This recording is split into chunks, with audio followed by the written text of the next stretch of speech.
How's it going, my fellow snail sufferers? It's your missile guy. Today we're taking a look at the PL-15, which has been in the game files for a decent amount of time. However, I noticed that recently it has received even more changes to its stats in the files, which was done with a bunch of other missile changes that included multiple missiles' top maximum speed getting changed. Before we get into that, let's get my usual disclaimer out of the way. As I'm sure you know, the PL-15 isn't exactly abundant with in real life information, therefore if I get something wrong about performance numbers or anything, feel free to drop a comment down below. I love learning about tech like this, and if a mistake is made and is mentioned, it helps me improve the accuracy of my videos for all my viewers. As usual, everything will be timestamped below for your convenience. Let's dive right into this missile. The PL-15 are also known under the NATO reporting name the CHAA-10 is China's long-range active radar air-to-air missile. It was developed by China's Airborne Missile Academy and was first test-fired around 2011 and has since entered service around 2016. This missile was China's response to counter and exceed Western missiles like the E-120 AMRAAM as well as other NATO missiles such as the Meteor missile. This missile was obviously built to be a significant leap in performance and capability over the PL-12 missiles previously fielded by China. Finally, what aircrafts can actually field this missile that are currently in game? We actually have a couple, while a lot more is to be added. Here's what's currently in game that could get it. Then I'm going to cover aircrafts that are not in game but will more than likely eventually come. First, we have the J-10C and the J-15T. I would also like to note that supposedly a JF-17 Block 3 is capable of carrying this missile. However, in game we currently only have the Block 1, so it would lack this capability. If I missed any jets that are currently in game that have the ability to carry it, I apologize, please comment down below. I wrote the script at like 4 AM, so if I missed it, I apologize. As for aircrafts that are currently not in game but will more than likely come in the future that can carry this missile, we have the J-20, the J-16, and the J-11BG, which is China's upgraded J-11. In terms of specifications, this missile is rather impressive. It features a dual-pulse solid propellant rocket motor. A dual-pulse motor can be ignited in two separate bursts rather than burning all its fuel continuously. This allows this missile to conserve energy during the early stages of flights and help deliver the maximum speed and maneuverability during the final terminal guidance phase. With a top speed of around Mach 4 and potentially up to 5 under peak ideal launch conditions, you get yourself an extremely fast missile. Combined with the dual pulse factor, you get an extremely large no escape zone, which will make this missile extremely deadly in the terminal guidance phase. You will want to defend this missile as early as possible, and then some, because simply bleeding it of its speed at most ranges will no longer be an option. In terms of guidance, this missile features an AESA radar, according to my source, which will be in the description below if you're interested. This means that combined with data link capabilities from the mother aircraft, this missile would be significantly harder to defeat. This includes even when the mother aircraft is no longer assisting it. It is also worth noting that this seeker not only has its active modes, but passive modes, and was noted to have good resistance against jamming and ECM from the export model.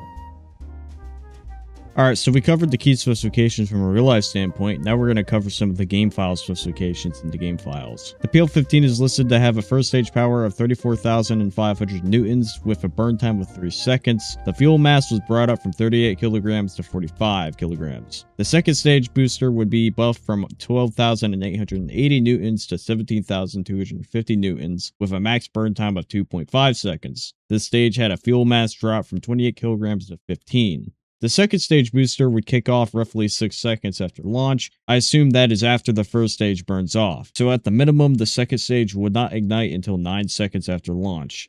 However, it is also worth noting that right here, it says the missile will ignite its second stage at an ETA of 25 seconds from impact, which makes sense and is how it should be. This means that the missile will not ignite its second stage booster until, as said on screen, 25 seconds from impact from the aircraft. Finally, the final speed limit was raised from 1500 meters a second to 2000 meters a second. Not saying that it will ever hit that speed, but it's upping the maximum speed possible, which was done on basically every higher tier missile. There is a high likelihood that we could potentially see these modern Fox 3 missiles sooner rather than later.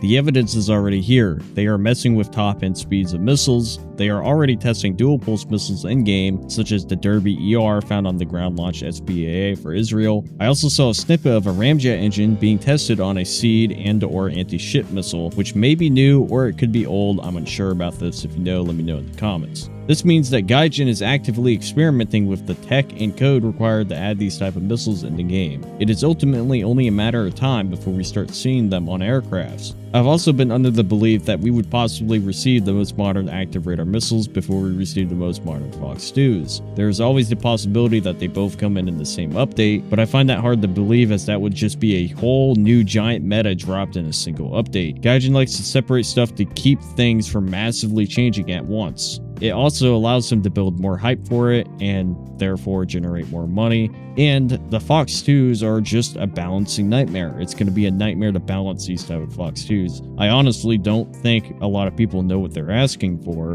when they're asking for these new Fox 2s. It's going to be a mess and they're going to be very strong and it's just going to be a hard thing to balance. Now, with all this information, I now want to get my concerns out of the way. In all my modern missile discussion videos, there's one reoccurring issue that I have to keep mentioning over and over again, and I'm sure some of you guys are getting tired of it. That is the map size issue. When we start seeing missiles like these, at what point do EC maps and bigger have to start becoming normal?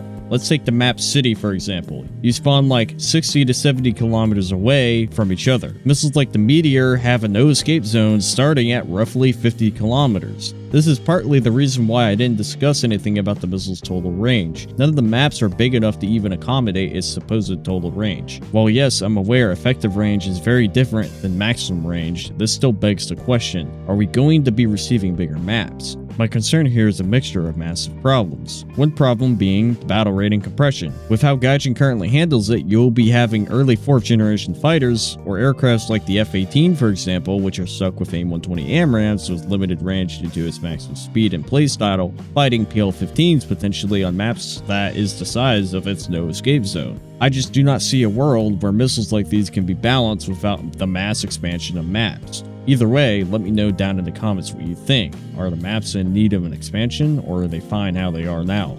Again, my biggest concern in all these videos, which I know this is a scary word to Gaijin, is balance. At the end of the day, in the ideal world, this game would be as balanced as possible. While I understand some nations will have better tech than others, this is still an arcadey-ish video game. At what point are we essentially playing DCS, but in a COD-style format with a mouse and keyboard instead of a HOTAS in VR and/or track IR? Alright, my final thoughts on the matter. Again, as the missile man, I am always excited to see new missiles come to the game. I love talking about new missiles, their capabilities. I mean, I have literally built my channel around this idea. But as mentioned before, I really just want to see this game as balanced as possible. The more balanced, the better. Assuming the PL-15 isn't coming standalone in some random update and the proper counterparts are present, I'd imagine this won't be a huge issue. Plus, the backlash would be huge. It was already pretty bad when they decided to add the AIM-120D and PL-12A, only giving America and China more modern missiles. I could only imagine the backlash if they added the PL-15 with no other country having a proper counterpart.